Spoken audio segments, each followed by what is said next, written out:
Hi అండి, మా Sunday special చూద్దాం రండి. ఇవాళ మటన్ కర్రీ చేస్తున్నాను. మటన్ తెచ్చాడు, కుక్కర్లో వేస్తున్నాను. బాగా మెత్తగా ఉడుకుతుంది కుక్కర్లో. పిల్లలు తినాలి కదా, మెత్తగా బాగుంటుంది. కుక్కర్లోను ఆయిల్ పోసేసి తిరగమాత గింజలు వేసేసి ఆవాల గింజలు అన్నీ కలిపేసుకుంటాను. నేను ఒక అరగడ్డ సన్నలుగా కోసేసాను పొడుగ్గా.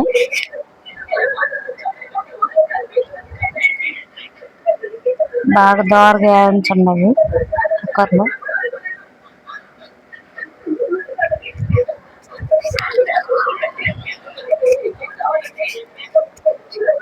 దోరగా వేగాయి కదండి. ఇప్పుడు పచ్చిమిరపకాయ సన్నలుగా కట్ చేసుకుంది, టమోటా ఒకటి, కొంత కరివేపాకు వేసేసి బాగా కలబెట్టేసాను.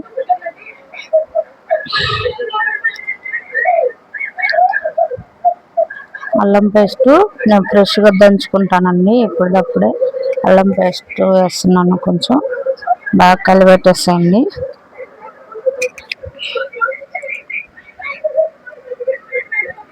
కొద్దిగా ఉప్పు, కొద్దిగా పసుపు కొంచెం వేయండి. బాగా కలిపెట్టేసండి. అవి బాగా టమాటాలు పడతాయి. ఇప్పుడు మటన్ కడిగేసి పెట్టుకోండి. నీళ్లు వదిలేదానికి ఒక ఉప్పు వేసి పెట్టుకోండి. నీళ్ళన్నీ బయటికి వచ్చేస్తాయి. కడిగిన మటన్ కుక్కర్లో వేసేసుకోండి.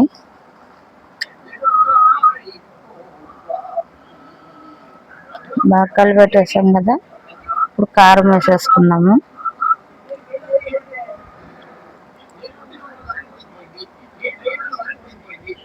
కారం వేసుకున్నాం కదా, ఇప్పుడు బాగా కలిపెట్టేసేసేయండి.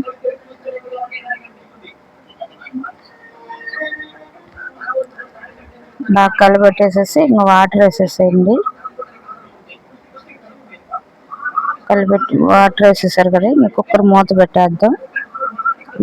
7 విజిల్లు వచ్చిన తర్వాత 7 విజిల్లు వచ్చిన దాకా ఉడకబెట్టండి.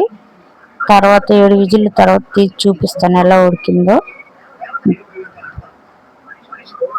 చూడండి ఎలా ఉడికిందో. బాగా మెత్తగా ఉడికిపోయే ముక్కలు కూడా అసలు ఎముకలతో కూడా బాగా ఉడుకుతాయండి కుక్కర్లో వేస్తే మటను. ఎంత ముదురు మేకపోతేనా బాగా ఉడుకుతాయి. అందుకని నేను కుక్కర్లోనే వండుతాను. చూడండి ఎంత బాగా ఉడికిందో, బాగా వచ్చింది. పులుసు కూడా బాగా చిక్కబడింది కుక్కర్లో.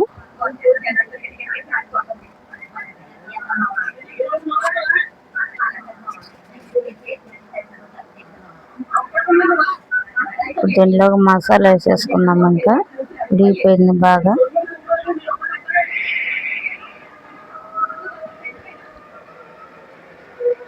దీంట్లోకి ఇంకా మసాలా వేసేసుకుంటున్నాను. మీరు దీనిలో చెక్క మొగ్గ వేయలేదు, బిర్యానీ ఆకు వేయలేదు అని అనుకుంటున్నారు కదా, నేను ఈ మసాలా వేసుకుంటానండి. నేను అట్లా విడిగా వేయను, పిల్లలు అవి తీసేస్తారు, తినరు. అందుకని నేను ధనియాలు, తెల్లగడ్డ, చెక్క మొగ్గ, బిర్యానీ ఆకు, కొబ్బరి అన్నీ వేసి మసాలా చేసుకుంటానండి. బాగుంటుంది మసాలా. నేను బయట గరం మసాలా, ధనియాల మసాలా అసలు వేయను, ఇంట్లోనే తయారు చేసుకుంటాను. ఇప్పుడు సంగటికి బియ్యం పొయ్యి మీద పెట్టాను సంగటి చేసేదానికి. ఇది మామూలుగా రైస్ అండి. ఇది మా వాళ్ళు సంగటి తిన్నాళ్ళు రైస్ తింటారు కదా, తెల్ల రైస్, దానికోసం సంగటి రైస్ పొయ్యి మీద పెట్టేశాను.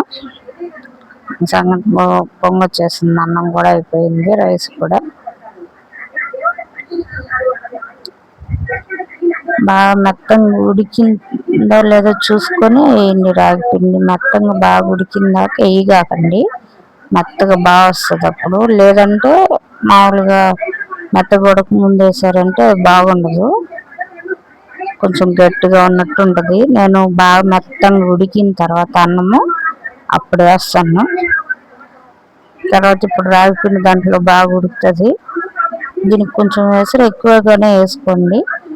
బాగా ఉడికిన తర్వాత ఊరకనే చెక్కబడిపోతుంది ఇది. ఇప్పుడు పిండి వేసి కలిపెట్టేసాను కదా, మూత పెట్టి ఊరకనే పీల్చేస్తుందండి. ఇంకా రాగి సంగటి తయారైపోయింది. చూద్దాం రండి ఏమేమి చేసాను చూడండి రాగి సంగటి ఎంత మెత్తగా అయిపోయిందో. రాగి సంగటి, రైస్, అన్నము, మటన్ కూర. చూసారా ఎంత బాగా వచ్చిందో, కూర కానీ ముక్కలు కానీ ఎంత బాగా వచ్చాయో. బాగుంటుందండి, టేస్ట్ మటుకు అదిరిపోద్ది. రాగి సంగటి, మటన్ కూర. మా పిల్లలు ఇద్దరు తింటారు, ఇద్దరు తినరు, అందుకని ఒకరు తింటారు, ఒకరు తింటారు, ఇద్దరు అంటున్నాను.